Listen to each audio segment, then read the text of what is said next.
Al Muslimun TV.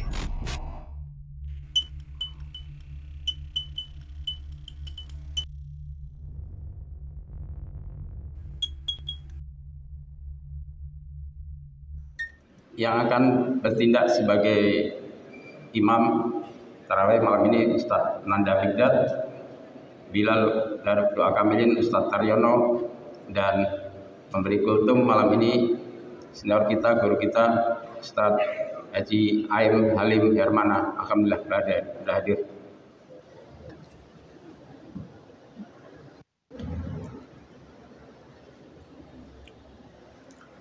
Assalamualaikum warahmatullahi wabarakatuh. Bismillah, alhamdulillah, wassalatu wassalamu ala rasulillah, la haula wa la quwata illa billah, Rabbis rohli sodri wa yassirli amri, wahlul uqdata min lisani yafqahu qawli, amma ba'du. Pertama, mari kita mengucapkan rasa syukur kehadirat Ilahi Robbi. Alhamdulillah, dengan seluruh sifat rahman rahimnya kita masih diberikan kekuatan, kesehatan, sehat walafiat, sehingga bisa melangkahkan kaki hadir di majelis yang mulia ini, Masjid Al Muslimun, dalam rangka ibadah hanya kepadanya, sholat isya berjamaah, sholat sunat, dan diakhiri tarawih serta witir.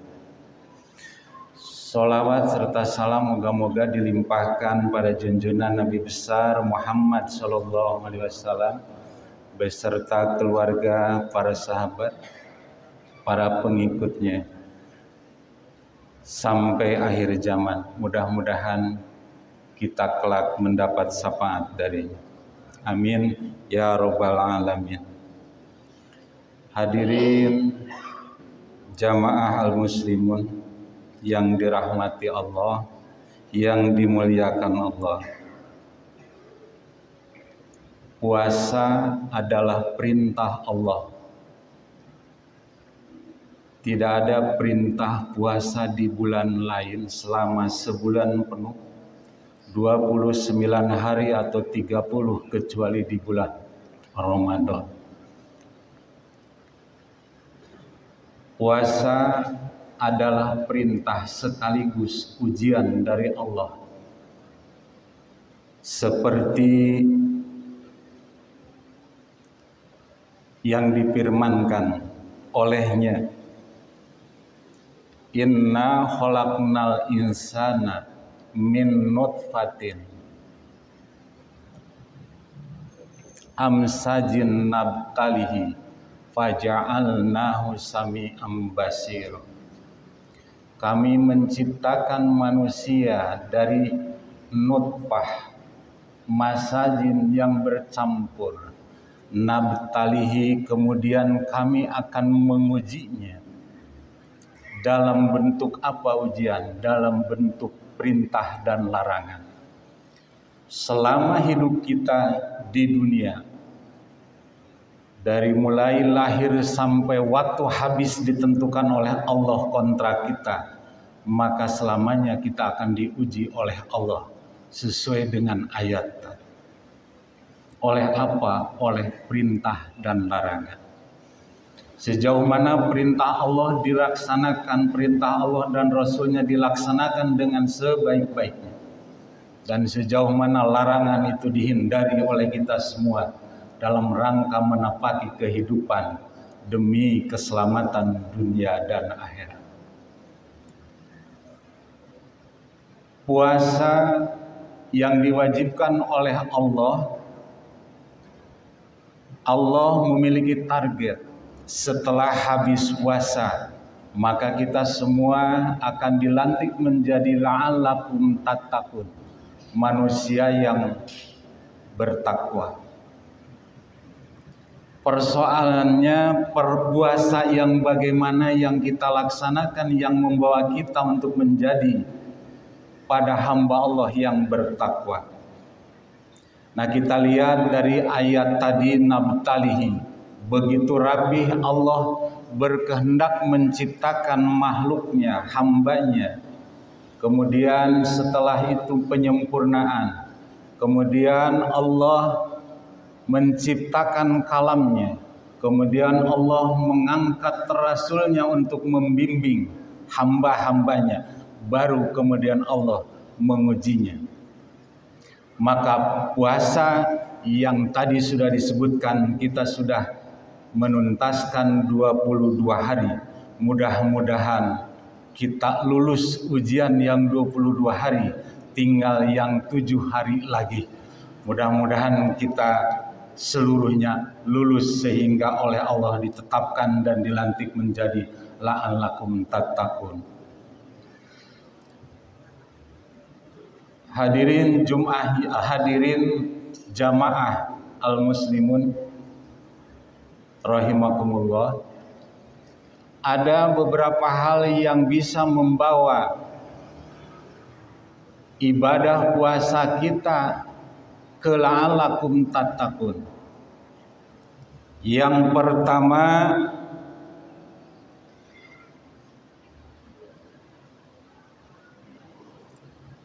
adalah kata Allah, hunafa alillah, beribadahlah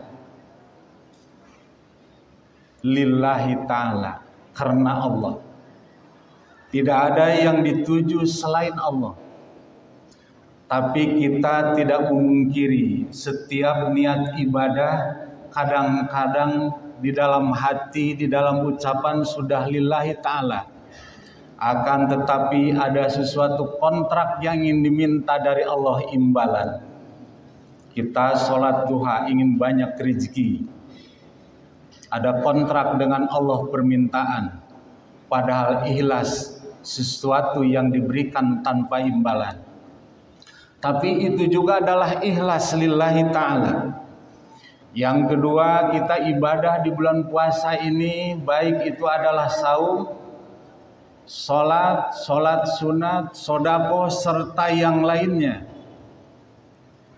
maka bertujuan ingin dekat dengan Allah, tidak lagi meminta sesuatu. Apa tujuannya? Jika kita sudah dekat dengan Allah, maka tentu Allah akan menurunkan kebajikan dan kebaikan kepada kita tanpa diminta. Yang ketiga, yang diharapkan pemurnian pada puasa selama ini adalah lillahi ta'ala, karena Allah semata. Tidak ada yang dituju kecuali Allah. Karena semuanya berkehendak Allah. Wallahu khair. Wallahu alladzi la ilaha illa huwa. Dia adalah Allah, tiada Tuhan kecuali Dia. Hanya Dia yang kita sembah. Jadi ibadah kita perlu dikoreksi kembali, keikhlasan kita, kerelaan kita, keikhlasan. Karena ibadah puasa kalau kita sepakat dan pernah kita mendefinisikan puasa adalah menahan diri di siang hari, di siang hari lillahi ta'ala, dari keluar fajar sampai terbenam matahari, menjaga diri dari ujung kepala sampai bawah.